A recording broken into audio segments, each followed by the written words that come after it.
రాష్ట్రంలో అమలు చేస్తున్న భూభారతి చట్టం దేశంలోనే రోల్ మోడల్ గా నిలవనుందని రాష్ట్ర రెవెన్యూ గృహ నిర్మాణ శాఖ మంత్రి పొంగులేటి శ్రీనివాసరెడ్డి గారు అన్నారు.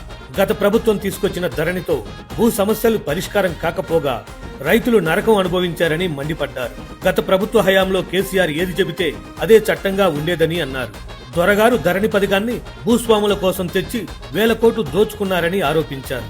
భూభారతి చట్టం అలా కాకుండా పగడ్బందీగా పేదోడికి న్యాయం జరిగేలా రూపొందించినట్లు తెలిపారు. ఈ భూభారతి చట్టం ద్వారా tahsildar, RDO, additional collector, collector, CCL ఇలా వివిధ స్థాయిల్లో భూ సమస్యలు పరిష్కారం అవుతాయని అన్నారు. ఆయా స్థాయిలో పరిష్కారం కాకపోతే స్పెషల్ ట్రిబ్యునల్ ప్రవేశపెట్టడానికి చట్టంలో వెసులుబాటు కల్పించినట్లు తెలిపారు. రెవెన్యూ అధికారులు ఉద్దేశపూర్వకంగా తప్పులు చేస్తే ఈ చట్టం ద్వారా సదరు అధికారిపై చర్యలు తీసుకోవడానికి వీలుంటుందన్నారు. మరోవైపు భూభారతి చట్టం ప్రయోగాత్మక అమలుకు ఎంపిక చేసిన 4 మండలాల్లో ఏప్రిల్ 30వ తేదీతో దరఖాస్తుల స్వీకరణ పూర్తయింది.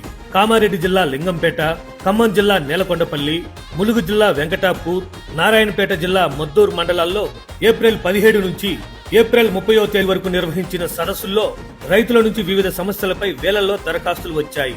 లింగంపేటలో 3700, నేలకొండపల్లిలో 2900, వెంకటాపూర్లో 4555, మద్దూరులో 1341 దరఖాస్తులు అందినట్లు అధికారులు తెలిపారు. లింగంపేటలో అసైన్డ్ భూములు, కొత్త పట్టాదారు పాస్ పుస్తకాలకు సంబంధించి ఎక్కువ దరఖాస్తులు వచ్చాయి. నేలకొండపల్లిలో 1000 మందికి పైగా సాదా బైనామా సమస్యలను పరిష్కరించాలని దరఖాస్తు చేసుకున్నారు.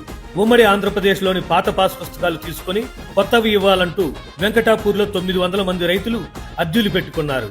మద్దూరులో అత్యధికంగా సర్వే నెంబర్ల సవరణ కోసం 491 దరఖాస్తులు అందాయి.